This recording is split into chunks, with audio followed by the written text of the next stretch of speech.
everyone. Thank you for joining another episode of Mold Talks. I'm your host, Michael Rubino. Today's special guest, her name is Ashley. Ashley happens to be from Fort Myers. I live in Tampa right now. We're just talking a little bit about Hurricane Ian and the effects. Ashley, I want to really thank you for your time today, taking time out of your busy day to share your story, help others who are listening who may have been in similar situations. So thank you so much for being here today. Absolutely. Now, I want to start with asking you, the main basic question is, right, we always are dealing with issues in our lives, and somehow mold comes into contact with this, and there's a light bulb that turns on, and we realize that our environment could be causing some sort of an impact. What was that journey like for you? How did you come to realize that mold is an issue for you? To try to make it kind of short and sweet, I have 5 kids. My son, he's 9 now. When he was 4, he started to get really ill and have a lot of psychiatric type of issues. So we've been on a journey the last 5 years trying to figure out why. He was diagnosed with PANDAS, which is pediatric acute onset neuropsychiatric syndrome. And it's usually caused, or almost always caused, by a biotoxin, a virus, an allergen, a bacteria, mold.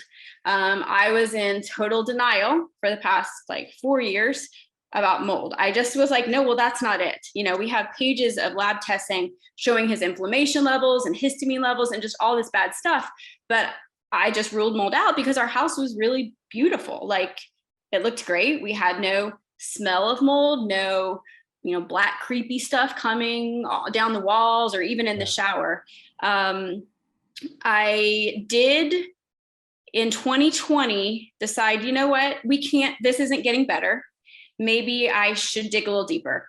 Nobody really wants to look too hard for mold because I think in their core, they know what the sacrifice might be if they find it. Yeah. Which I'll say on the flip side, the benefit on the other side is way outweighs. So we had somebody come in 2020, do an inspection, and they, I guess, just did an air test to test for mold, and it came back fine. And so I thought, okay, box checked, keep on going. And then another 2 years of, honestly, it was hellish. Do you remember when that inspection was done? Do you remember looking at the lab samples or anything like that? And was it just 1 or 2 tests in random places in the center of the room, or? It was just 2 air tests. I think it was one by the front door and one by near the back, which ironically, where they took the second air test, the one by the back, that's where actually black mold was breeding. And so it didn't pick that up. It just picked up some outdoor molds at really normal levels. What's interesting about air testing is it really only captures about a 3-foot radius. Mm-hmm. So had he moved the test maybe a foot over to the right or a foot over to the left, could have been totally different results, right? Which is why an air testing, just so you know, has been kind of this industry standard of, well, we take an air test, and if the air is better or comparable to inside than outside, we know that there's no problem here. But it's crazy because if it only really captures within a 3-foot radius and it doesn't pick up spores that are bound to other things like our dust, you're not going to actually understand what you're exposed to. And I wanted to kind of harp on that, because did that give you a false sense of security at that point?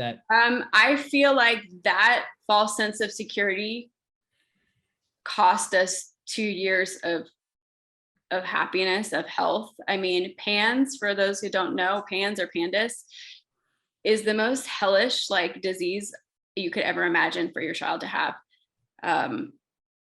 It's so bad. And if I had known, I would have kept digging, I would have, but I didn't know. I thought, yeah, box checked, because you read enough stuff and they'll say, well, what you breathe is what you have to worry about. Who cares if there's a little, on the floor or whatever, because, well, I can tell you that he must have been breathing toxic mold, because I don't care what the air tests Well, can we break that down? Because I think that would be really valuable for folks. Have you ever sat on a couch, on a sunny day and saw the ray of light peek through the window? And you ever see all that stuff floating in the air? So that's our dust, right? Yes. Now, what's interesting about that is we say we only test the air because we only care about the air that we're breathing. But if the air test is not going to pick up dust and particles that may be attached to the dust because the dust is too large to enter the cassette, which is what happens, by the way, then we're not actually getting an accurate reading of what we're breathing. We're only getting an accurate reading of the isolated spores that are off on their own, floating in the air. But most of what we're breathing in is going to be bound with our dust. And I mean, I'm like embarrassed to say this or admit this, but looking back, I did have one giant sign that we had mold, and that was that we had an incredible amount of dust. And I would keep buying the next vacuum up, like level up, and I would vacuum all the time. And I would be wiping our trim and our baseboards like several times a day. But we have 7 people in our family. We have a cat, we have a dog. And I thought, it's us, like, it's our fault. It's our problem. Like I don't know. Like, I just assume that now I know that dust can be actually like, is it like the spores, like from certain types of mold or? Sure. I mean, dust is a combination of bacteria particles, mold particles, virus particles, our skin cells, hair cells, just random debris that occurs, especially pet proteins, pet hair, but it's all of it, right? And so if you have a lot of mold in your environment, you're going to have a lot of mold in your dust. And that's really important because it's going to impact the air we breathe. Like, we know that our dust aerosolizes, it circulates across our house. We know that we're breathing in our dust. And it's not that we need to necessarily worry about the dust itself, because those are larger particles. Typically, we have self-defense mechanisms of our bodies that will help protect us against the dust that we're breathing. But bacteria, virus particles, mold particles, toxins from bacteria or mold, they're all smaller than 10 microns. And the American Lung Association says anything smaller than 10 microns poses the greatest health risk because it bypasses our self-defense mechanisms. It's so small, and it immediately enters the bloodstream, where it affects the gut, where it affects the brain. And so that's really important because, what's in our dust is going to get into our bodies. And so we need to stop looking at just an air test and start testing our dust too, to see what we're actually exposed to. And I also figured out later too, like that because our house was built in 1978, that it wasn't code to have to seal your vents. And so we actually had like what was under our house coming through our vent. So I think that's where like the extra dust, because now we're living somewhere else temporarily and there's still 7 of us, we still have the pets and there's not the dust. So that was it for me, that like, I didn't know that was a sign, but I would say that could be a sign that maybe your vents aren't sealed or that you have some, what I'm saying? If you have an abnormal amount of dust, odds are there's an issue. And if you have an issue, then you could have mold, you could have bacteria, you could have other things that are getting into your house that you don't want in your house, right? So super important. Thank you for highlighting that, because we've never covered that on an episode, and I think that's a really good perspective for people to have, because we've gotten calls in the past where people are like, I have so much dust, it's really weird. Like, I'll clean one day and the next day there's an inch of dust all over everything. That's how you know that something is not right. Yeah. So where was I? Well, so after you said in hindsight, you kind of noticed that there might have been an issue, but obviously so it wasn't getting better. So we had the air test, it wasn't getting better. And so, I mean, my son was so sick, and like the fallout from like the psych issues kind of was so intense. My husband was a neuro trauma ICU nurse. And last October, so it's been almost a year, he left because like it was too intense. Like I needed a man, like we've got 5 kids. We need one person with my son that was sick, and then basically the other person with the other 4 kids. So he came home, and once he was like having to deal with it, the fallout every day, all day with me, he kind of was like, I don't care what we have to do. Like, we have to get him better. Like, we can't live the rest of our lives like this. And so around that time, we noticed there was a leak under our fridge, and we had somebody come out to fix it. When they came out, it had like rotted some wood under the refrigerator, and there was no mold there, but because it did that, it opened up like a space into our crawl space. And I think it created like a negative, well, I will say that there was mold in our refrigerator because of like a manufacturer defect. So that's somewhere else that like mold can kind of like get in like under, but because I think that negative air pressure, I all of a sudden started smelling mold. Like I would go around and I'm like, I smell it here, I smell it here, I smell it here. And I would notice it was kind of by the vents. And so I just like in my gut knew that was what was making my son sick for these past 5 years, where I was 4 then. And so I was like, we have to leave. And I know, I mean, it was like pretty like dramatic. Like we left like one night, I was like, we're getting out. And my cat got sick too. That was the other thing, is like, we all started getting sinus infections once there was kind of like that open like hole. And then my cat like got really clumsy and then was like wheezing and crawling on the floor. My dog got a rash. So we got out, we went into a hotel, and I then ordered an ERMI test. And I mean, I just knew that we had a problem, but the ERMI test confirmed we had like enormous levels of all types of mold.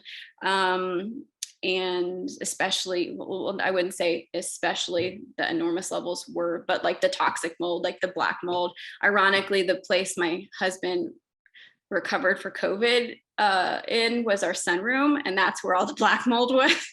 I don't know why I feel like that's funny, but he would be like out in the sunroom, like trying to like get vitamin D. And now I look back, I'm like, he was the sickest one.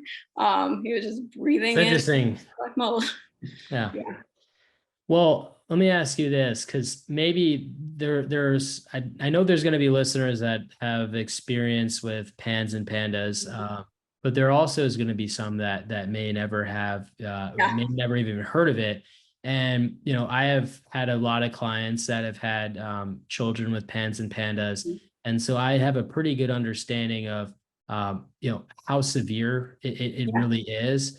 And do you mind painting a picture of what that looks like? And I apologize in advance if it brings up any trauma. It's not my intention, but just to educate folks on, you know, this isn't, you know, like my kid is acting up or my kid's misbehaving. This is, you know, really severe disease that occurs. Yeah, it's really severe. They're trying to change the name to, I think, basal ganglia encephalitis, because it's brain inflammation, which so is like Alzheimer's and that kind of thing. They're like, now studies are showing like they think a lot of Alzheimer's is mold. Yes, inhalational Alzheimer's with Dr. Bredesen, the work he's doing. Yes, and I was telling you, I have a friend that was just diagnosed. I mean, I'm 41 with, she's my age, with early onset Parkinson's, and they just found mold, and you know, like in their HVAC. So, I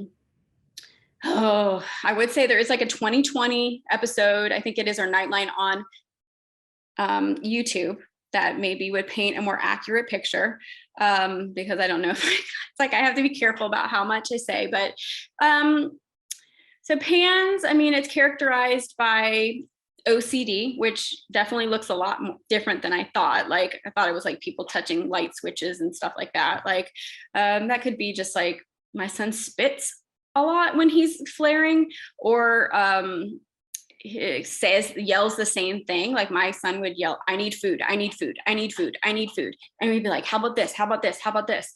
No, I said food, I need food. And we're like, this is food.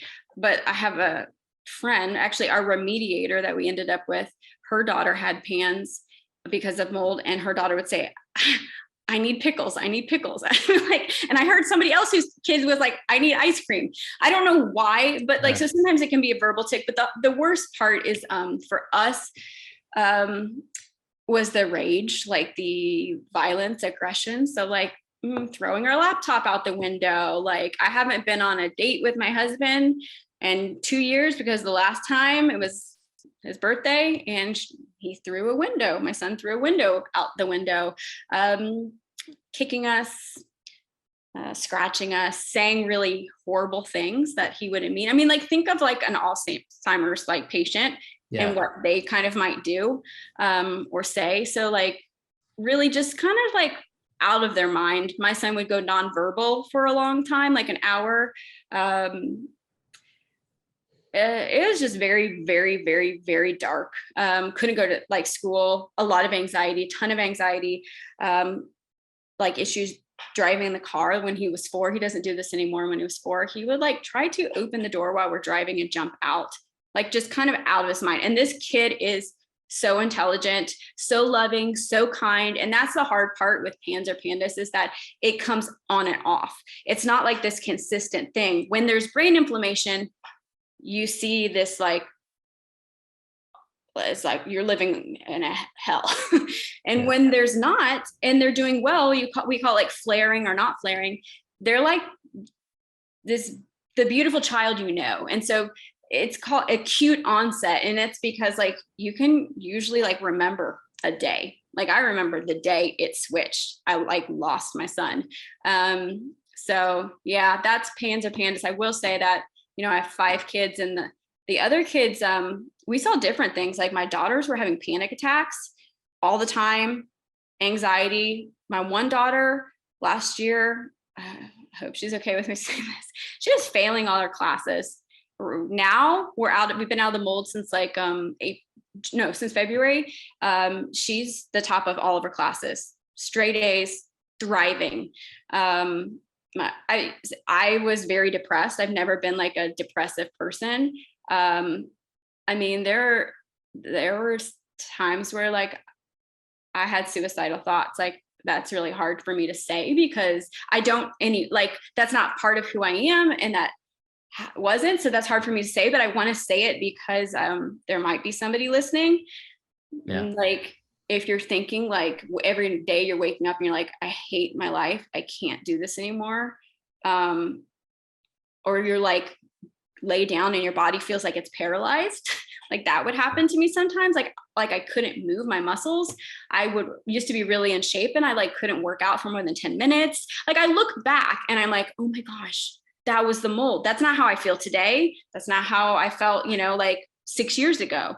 But it's very sneaky and it's very slow. And yeah, so that's PANS. And that's also like some of the other ways it can manifest. And ADHD too. My daughter was struggling with that since the mold. Well, thank you for sharing that. I know these are very personal things and very difficult to share. You know, I personally have dealt with suicidal ideation as a kid from bullying. There was probably some mold involved too, looking back at where I grew up, but it was from bullying. And you know, I recently came out and talked about that. And it's not an easy thing to do, and I appreciate that. But it's important for people to know that, you know, these things happen. They're very real. Anxiety, depression. Many of the things that you mentioned, I hear these things happening all the time. Yep. And for most folks, they deal with this stuff and they kind of normalize it instead of trying to look for the root cause, because you know, there was obviously a point in time where you didn't experience these things. As you said, there was a day that you could remember this switch. And we have to ground ourselves to that, because if we know that something is off and it's not how we should normally feel, you know, we got to look. And for most folks, the environment's kind of the last place people look, and it should be the first place people look. Because the cost of finding out it's your environment, it can be so high. I think that's why. And I would just say to anybody that's thinking that, like, I don't want to know, like, or maybe your partner is like, they don't want to know, they don't want to dig, is that there is so much hope and so much like health and happiness on the other side. If someone's struggling with any of those things, that it is so worth digging to find that root cause. Yeah. And I know the cost can be exorbitant. I know the cost can be overwhelming and scary in and of itself, right? Because you have testing, you know, one guy who came in and did 2 air samples that told you nothing. That was probably the cheapest you could get. But you know, you get what you pay for in that sense, because sampling. It was a sale on Facebook. I was like, well, yeah, great. This is a Facebook deal. Yeah. You know, you're not going to get the data that you need to actually make any actionable steps to fix the home. Good data is going to cost, just like when you go to a doctor and you do a bunch of lab work for the body and understand that information is going to cost you. But information's power, right? You can't take action or find the root cause of something if you don't explore the information. and then you have the remediation aspects, which, you've went through. Did you go through 2 remediations? Did I catch that right? Or was it 1? No, so we're kind of still going through it. So our insurance only covered $5,000 because there was a mold cap of $5,000. And holy cow, go check your home insurance policy. And if you can get like a mold writer, or I don't know, whatever it would be to raise that cap, just do it, because it crushed us. So I mean, we scrapped together, by the grace of God, what it costs to remediate, to take everything out, and we're having to build our house back by ourselves, which we are definitely not professionals. So it's just taking a very, very, very, very, very long time for us to build it back. But you're doing what you had to do. You're doing within your means what you could do, right? And I think, there are different ways to try to do the best you can to lessen the exposure, to take all the right steps. Because like for most folks, if you find, once you realize that mold's a problem and you realize your house has mold, your mind's going to be like, well, I want every single speck of mold gone, right? Yeah. But it's not necessarily possible, considering we're going to have influence from outside. So then it becomes, how do I make this practical to remove the dangerous molds that are in abundance, that are clearly contaminating the air that we're breathing? And how do we make an actionable plan? And then, of course, once you correct that, you're going to have to remove building materials. You're going to uncover things that are not installed properly, causing leaks, things of that nature. You're going to have to put them back together.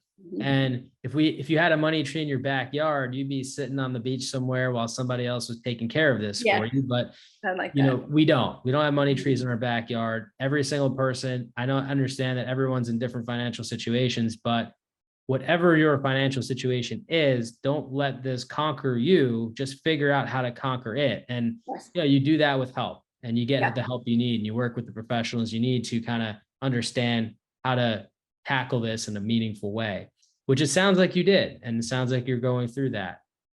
Yeah. I mean, and I would just say to anybody, well, one, it's worth it. And on paper, we shouldn't be where we are today as far as this far, but God provided every day just what we needed somehow. So don't be afraid. It will work out. I know that sounds like totally passive, because there was days where we didn't know we were going to be homeless, we were going to live in a tent, because once we had to get out of our house. Not everybody has to get out of our house. Our house was really a bad situation. But a lot of people will have it in their bathroom or something like that, or in their kitchen or isolated place. And so I see a lot of people on Facebook groups that they're run, burn everybody your house down. Yes. Run, sell your house. You can't do this. This is impossible. And I just don't think that's true. It made no sense for us to sell our house because of how the market is, and because of how new construction is and all of that. It made no sense. So it is totally, no, it's not a lost cause. You can remediate. I would say that to people, but you just need to do it correctly. But let's just say you sold your house, right? Let's just play this game. You sold your house. Where are you going to go? You're going to go to another house that maybe has less mold, maybe different types of mold. You'll have to probably do something to it. But then if you sell your house, you have another family that's going to buy that house. Yes. I couldn't do that. Same situation. I couldn't pass it off. That's another thing, is I could not pass my house unremediated off to another family and their kid get sick. And I totally agree. When we were thinking through, should we just buy another house? I thought, you know what? Even there's going to be mold in this other house, probably.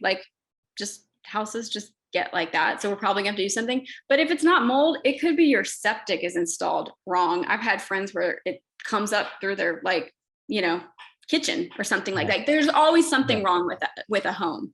So I would tell people dig for answers, but don't be afraid of the answers, because there's a lot of hope, and it's just being guided by the right people to teach you how to do it safely, to remediate safely. That's really important. It's a great message too, because, some people feel lost and hopeless, and, they have to remember that, you at least had the information that there was mold, you knew where it was at the end of it, you were able to do something about it. It's not easy by any means. It's difficult. You're still rebuilding. You're still, in it, if you will, but it was worth it, right? So tell me about, now that you've been out of mold for however many months at this point, what are some of the benefits that you've seen so far? I mean, like, my husband, so the sun is creeping this way. So October is historically, here's another thing I didn't mention or tell you, is historically for the past 5 years, October has been, is so bad, like a horror movie. So bad. There are things that have happened in October that I'm not going to share, involving our son, that were extremely traumatic. And it's been for 5 years. And I would go to these new doctors and I'd be like, I don't know what it is, but there's something about October. Like, I don't know why my son is sick, but there's something. So that showed me, like, there's something about the environment. So now I look back, well, what happens in October? Like, leaves fall and decay. It gets cold. It rains. So I'm actually in Greenville, South Carolina. I originally was from Fort Myers. And so here it starts raining, it gets dark. You turn on your furnace, you turn on the heat that wasn't on. So I think it was all of those things that are like the perfect conditions for mold growth, especially like for us, it was in our crawl space. Yep. And so my husband and I said this month, like September 30th, we're like, okay, every half day we have that's like a decent day, like with our son, we're just gonna like raise the roof. Could be so happy. And it's, the 5th right now, and he's doing really well. And so we are just like blown away. To get there, we're detoxing him. So that's been the big thing. It's like, I think I do see people in these, mold Facebook groups, which actually really helped me. They can be kind of scary and overwhelming, but once you like really get through it and kind of have your, maybe like you've got like your PhD, I maybe have like 4th year, undergrad in it. So once you get kind of there, they're a little less scary. But these people will just say, oh, like I'm out of mold, but my kid is worse. Like they're not better. And you can't just, for most people, you can't just get out. You have to detox your body. And some people's body are healthier and they detox naturally once they're out of it, just by eating healthy, drinking water, going to the bathroom, that kind of stuff. For my son, we have to get him sweating a lot. So we'll either go to a trampoline park or we had like an infrared sauna that we would do during the winter. He drinks a lot of water. He takes a lot of detox supplements. And I don't know, like they're working. He's not going to school. He's homeschooled. Like he's not 100%, but like I don't know if you can see, I have scars on my hands. And that's from just being scratched over the years. I don't have fresh wounds. Yeah, I don't have. Yeah. So like that part has, and I will say, like, I would protect and advocate for my son. He's not some monster. Like it's a wasn't his fault. No, it's not. And it's changed the way I see people. It wasn't his fault. And he's healing. He's healing. Like and he wouldn't go out and do this to everybody, like to other people. So it's, I don't know. It's really hard when it's your kid and like, you're kind of living like this double, like nobody understands. It's kind of like how autism was probably like in 70s and 80s. Yeah. Like you're like, nobody would know what you were talking about. But yeah. So like I told you, my daughter's getting straight A's now when she was really struggling in school. They're not having any panic attacks or anxiety. My kids are happy and pretty darn healthy. Like we're still on that road to healing with our one. I feel 1,000,000 times better. My husband feels like 1,000,000 times better. And it's like we were living, and I felt like this when we were living in the mold, but I didn't know we were living it. I constantly felt like I was living underwater, swimming with an anchor. Like that's how hard just living was under those conditions. And I didn't know why I felt that way, but now I feel like really like light, and that's kind of like this air quality difference. Once you get out of mold, is you're like, oh, this air, I know this sounds like really dramatic, but you're like, this air feels good. Like, you know, when you drink a glass of water and it feels like you can like feel it going down. That's how it felt when we got out of the mold. And I was like, oh, you've got good air. Like, I don't It's know. like a weight has been lifted off your Yes, shoulders, like I right? You don't feel feel, and lighter. if you think about it, when you like look at dirty filters in houses, I think that's kind of what it was, is like we were the filter, and our filters got, you know, all jam packed. So yeah, I mean, we feel really good. Our house is still just like, we're still doing drywall and mudding, and this is like, you know, 5-6 months later. So it's very, very slow, but I mean, I feel this feels very vain, and like I still don't know how we're going to pay for all of it. Like, but you know, I'm saying this because there might be somebody that needs like this really silly silver lining, but it's kind of exciting, like redoing your house, like, or redoing a bathroom, or like there is like a weird, you can always find something to be happy about, I guess is what I'm saying. Like if your health isn't enough, maybe you don't understand how much better you can feel, but like maybe somebody needs to be like, you know what, if there is mold in our kitchen, or if there is mold in our bathroom, at least I could like pick out a new, you know, whatever, and look, and that sounds really vain and weird, but for me, I've had to like constantly like look for the good, because it can feel like a lot of, well, it is a lot of, it can be a lot of loss, not for everybody, like, but for some people that are listening, like they may have to experience a lot of loss. Well, I think, you know, there can be a lot of loss. There typically is, I would say, with between your stuff and making the difficult decision of throwing away certain things that you know will never be 100% clean. There's the testing, there's the remediation, there's the reconstruction. It can be costly. And, you know, you mentioned earlier that your insurance company gave you $5,000, right? Well, we know, you know, I don't know the extent of what your house is, but I know that $5,000 does not cover much in remediation, and that remediation can typically be 10 times, you know, that easy. I mean, it's probably going to cost us 100,000 or more to remediate and to build it all back. I mean, we bought 2 beams, like 12-foot beams, and that was $330 for 2 pieces of wood, you know, like, so I don't know. It's crazy. It's absolutely insane. And it's so terrifying, and it just doesn't work out always on paper, but I don't know. Like, I guess I feel like my family is living proof that exploring the truth and getting to the bottom of it is worth it. And somehow,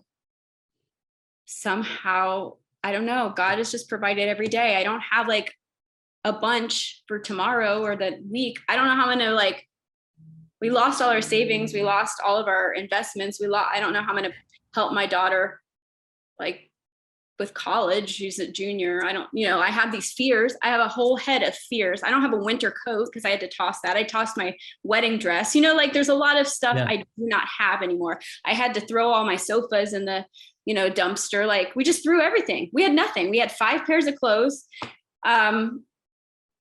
I don't know, like it was really, really a lot of loss and traumatic, but like you come out on the other side, and the beautiful thing is you're like, oh, well, that didn't matter. You know, like your health matters, the people around you matter, the people that have helped us. I thank God for every day, because I think like I wouldn't have known these quality people or known them as well if this wasn't, I didn't go through this loss. I don't know. I just want people that are going to experience it, like, or they're at the beginning, to not. I think it's important because, you know, the financial burden really, you know, the stress of thinking about the financial burden can really bury people. And I think, you know, what makes you different isn't the fact that you don't have, you're still staring at debt, right? And you're going to live life and overcome that and figure it out along the way. But you had to make a conscious decision to put that fear aside and jump in with both feet, and know that, have confidence in yourself and in your family that you'll make it through it. Right. Yeah. And obviously there's a struggle there, but there's also benefits on the other side of it, as you mentioned, which, led you to that place. And I guarantee if we talk a year or two from now, you'll be like, everything's amazing. Yeah. We're not out of the woods yet, but we've made some strides, and things Yeah. will all be worth it in the end. Yes. What's interesting about this is, Hurricane Ian came close, and you said you were from Fort Myers earlier. We were talking a little bit about it offline, but my family and I evacuated because we originally it was supposed to hit Tampa, where I'm my family. Nobody I knew evacuated because it was supposed to hit Tampa. So exactly. Yeah. Right. So I evacuated because I'm in an evacuation zone, and was like, you know what? I mean, it was pretty scary. I mean, we were like, we may not have a home to come back to, and it is, we may lose everything, and who knows if what will get covered, and you never know, because we can never really plan for these disasters as much as we try. We just can't. So I remember just driving away, and my wife was like, what are we going to do? And I'm like, look, we'll figure it out. I don't, we just have to wait and see what happens, and we have to deal with what happens. We may have to stay in a hotel for a month. We may have to contact FEMA for assistance. Who knows? Like, we have no idea. But, it was like the most important thing to me at that point in time was, let's get my family out of here and get them safe. Yep. Everything else doesn't matter. I mean, I was thinking of all my stuff, and, it was like, I may lose everything. Right. And it's a traumatic experience. And you start thinking like, man, that there's, tens of thousands of dollars worth of stuff that I've accumulated over the years. And how am I going to replace all that at one shot? There's no way I could do that. And those thoughts are real, right? Those fears are real, but you got to do what matters most. And that's like, staying around and surviving, right? My survival instincts kick on, and everything else becomes less important. And, luckily I got back, and it didn't hit Tampa. There's so many people that weren't as fortunate as us that got stuck. There's deaths, obviously, that have occurred. I mean, this is going to go down as a huge catastrophic event, much like, Sandy and Katrina and other things that have come apart from it. And, it's traumatic, and my heart goes out to people that have been affected in some way or fashion, just like you and your family have, and that are struggling through this. And hopefully these types of conversations, and making people aware of how this isn't such a rare occurrence, and this thing really affects our families, we can start to create change, because we need laws to protect ourselves from having 5,000 in mold coverage. Like, that should be illegal. It should just be, because it is water damage. It's always water damage, right? Water has to come first, but they need it to be like a boom water damage, which mold only grows under a slower, you know what I mean? Like when you catch it a little later. But what I wanted to do is kind of talk a little bit about Hurricane Ian, because I know it's affected some friends and maybe some family down there. And when I was driving back into town we escaped to Nashville, we started driving through, we had to drive from Nashville through Atlanta back down to Tampa. I saw probably 25 to 50 different trucks, and I'm not going to mention any companies' names or anything like that, but these were just your disaster recovery people, right? Mm-hmm. They do water, mold, the whole nine. Yeah.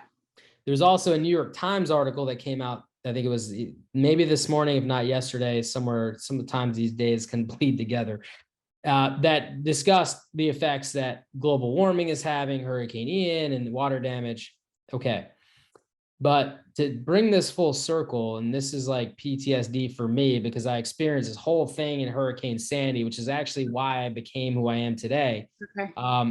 We're going to see the same things come out of this. The New York Times article shows a gentleman who is like not wearing any PPE. He's got a yellow vest on, a little particle mask, taking out baseboards. Yeah. Like, this is not going to get handled right. Like, they're already not taking it seriously. No. The first rule of the IICRC S500, which is the water damage protocols that we're supposed to follow, is make sure there's no microbial growth. Yes. Yes. And make sure there's no, and assume there are microbes left behind because of the flooding. Like, that's something I get now, that you're looking for microbes, particles. The more you have, the more of a problem. I truly think that and this is something I think I told you earlier, but not here, is that we found out after we found the mold, I contacted the prior owners of our home and said, is there a like history about the house? I don't know. And they said, actually, we purchased the home as a sight unseen foreclosure. And like the water had been cut off by the city. They're like they hadn't paid their mortgage. There were like ant hills. There were holes in the floor. When we bought the house, it was beautiful. So they didn't come to flip it. They did it right. They just happened to move like a year and a half later. So what I think happened is that there was water damage and mold. The city turned off the water. There was no fuel. Then they fixed it up, still no fuel because they're renovating. Then we bought the house. And then slowly my kid starts to get sick because we use water, you know, the water's on. And I think it just activated everything. And that's very much like, I think what we're going to see with Ian is that water damage, you turn everything off. And then if you just let it dry, but you don't, and then put stuff up, like, you know, drywall and floors back up, and it's not handled correctly. I just feel like it's just a ticking time bomb. And it is a ticking time bomb. It's like very, it's so sad. Like, I wish there was like a PSA that could go out to everybody that's affected. Like, hey, even if you don't think you got flooded, maybe water went up through your shingles and down your wall. You know, hey, have your HVAC checked after the hurricane, even if you didn't get damaged, have your roof checked. I mean, just so many things that it was so blissfully and ignorantly unaware of. Now I am, like, when I see all my friends and family in Fort Myers posting pictures, some of them ripping everything out of their house, it's like, it's making me sick to my stomach, because I'm like, that I wasn't flooded, but the mold, the whole scenario of getting rid of everything, ripping it all out was the same. And you just go into survival mode. So I know that these people are in survival mode and they're in shock, and like, it's just like, do whatever you can. You know what I mean? Like, I mean, it's going to become this game of, I need to do whatever I need to do to get back in my home. Yes. Because it's also money. Like, yeah.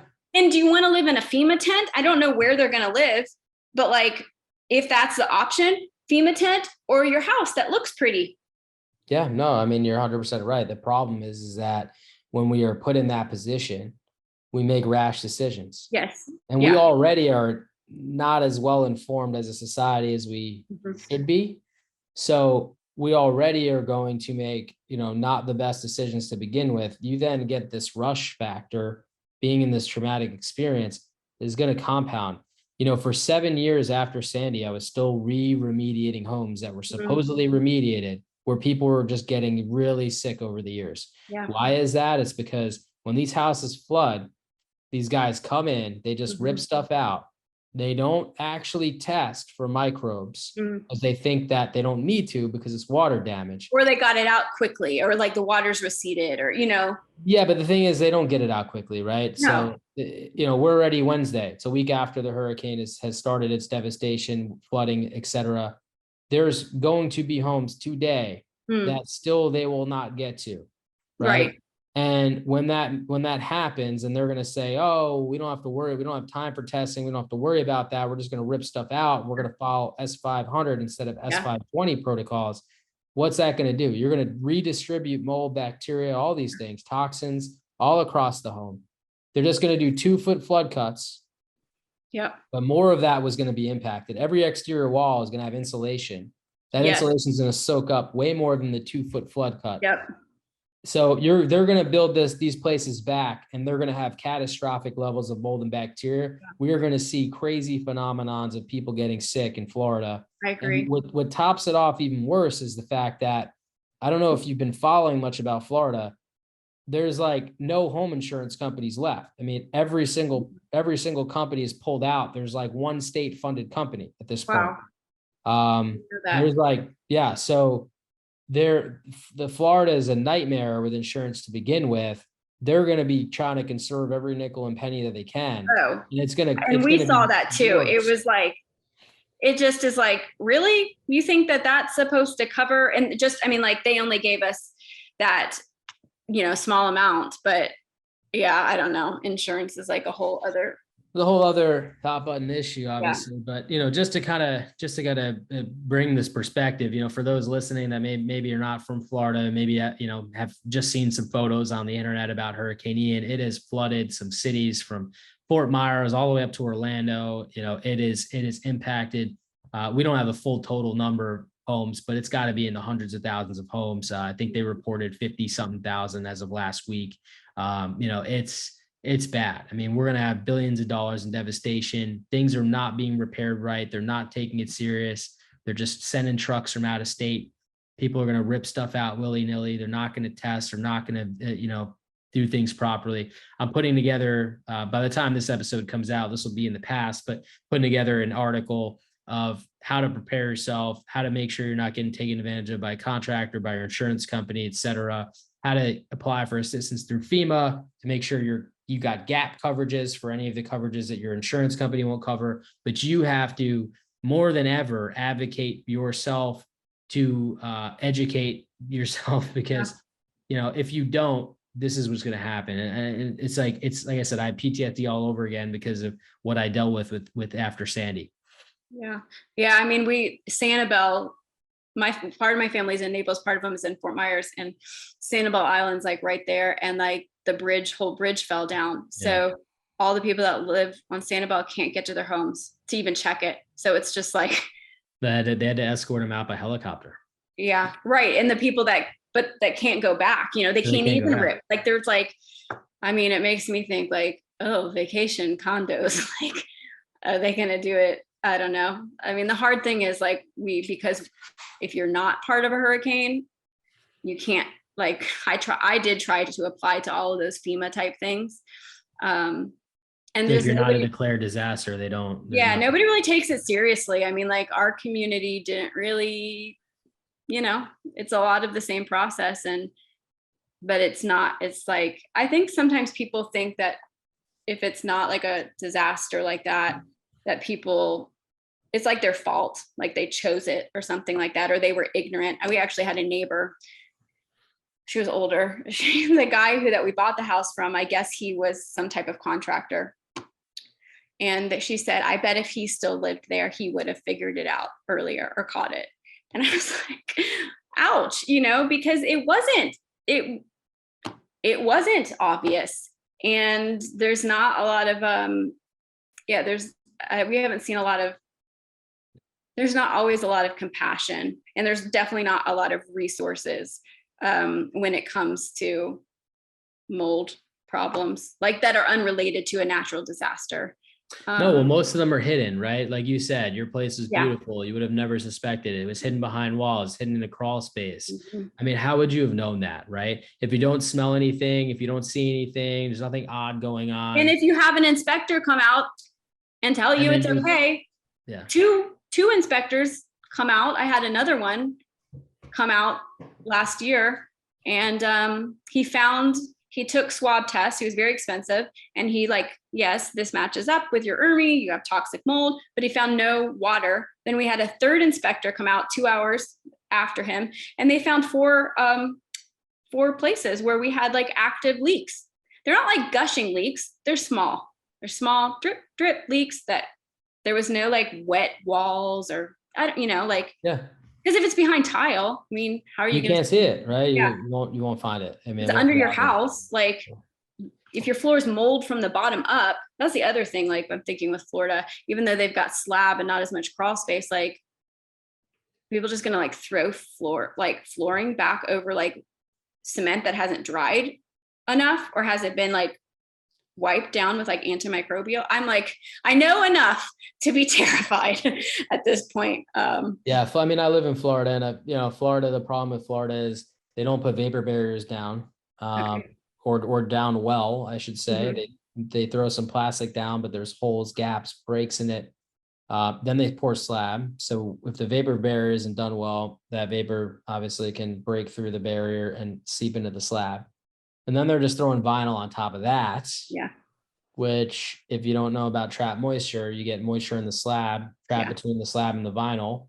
Yeah. You're going to have mold growing in between the slab and the vinyl. For those who think that mold can't grow on concrete, I'm sorry, but that is a myth that has been. Or that mold can't grow under vinyl. Like that's what I'm hearing a million times these days as I research things. Is like, oh, if you just get LVP, you're great. And that's just, it's not true. Like I've ripped up hundreds of LVPs with mold on the backside of the LVP, on the actual concrete as well. I mean, it's not true. I mean, of course you can wipe down the LVP, right? Because it's vinyl, but it doesn't mean that you won't have mold. Yeah. And that's what people aren't understanding. Just because a material is non-porous doesn't mean that you won't have mold growing on the surface of it. If anything, it means it can't breathe. Like from what I've kind of figured out, is like it can't ventilate. So plus it can't grow into it, which is a plus. But the reality of it is, if it grows on the surface of it, and if it's there and it's producing particles and toxins, it's impacting you, right? So it's more about making sure the assembly is done right so that you don't have mold. The gaps. You want to use LVP, good. We'll make sure the vapor barrier is done right, make sure the concrete's well sealed, and then put the LVP down so you don't get trapped moisture. You know, these are some of the things that you can do to kind of prevent that. But it's really important because there's so much freaking misinformation out there. You know, as you just said, somebody said, oh, LVP, just do that and you're good. You'll never have a problem. Well, that's not entirely accurate, right? So it's really important to kind of understand there's tons of materials. How you use those materials is the most important part.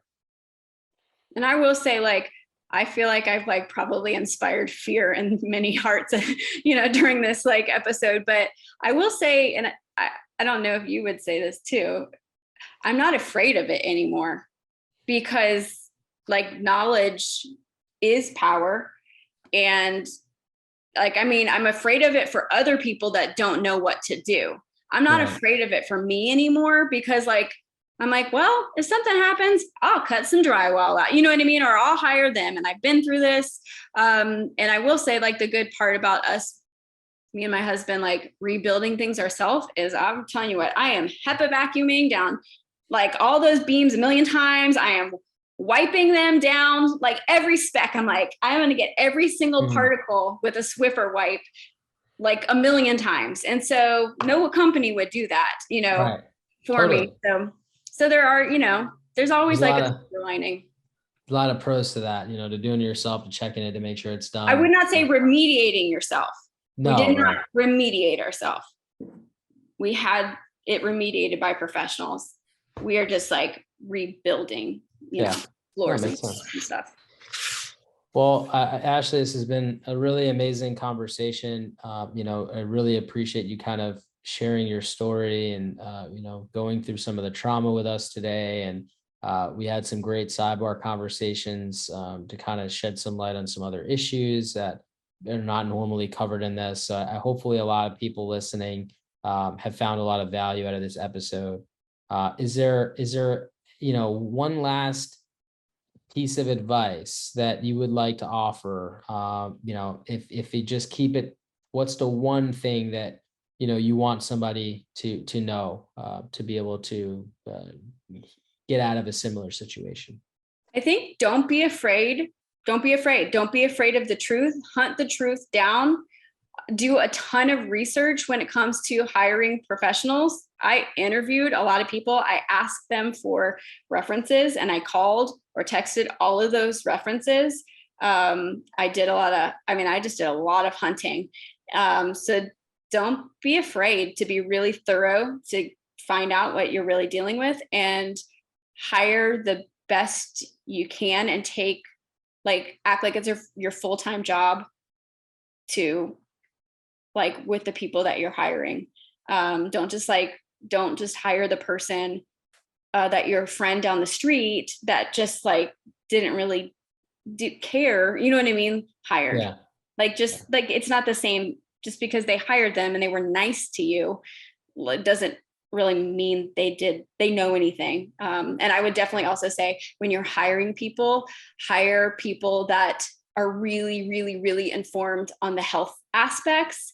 Because if they're not informed on the health aspects and don't take those really seriously, and haven't even heard of like things like PANDAS, or understand like how the neuro like toxic, you know, effects of mold can be, then why would you expect them to remediate your home or inspect your home in a way that lined up with protecting your health. And like, so for me, that's been, I mean, like, I'm learning a lot from you and like your Instagram. Like I just like will go and like gather, you know, information from professionals. And Andy Pace with the Green Design Center, he has been helping me like know how to put my house back together in a non-toxic way, because I feel like everybody else just like wants to sell a product.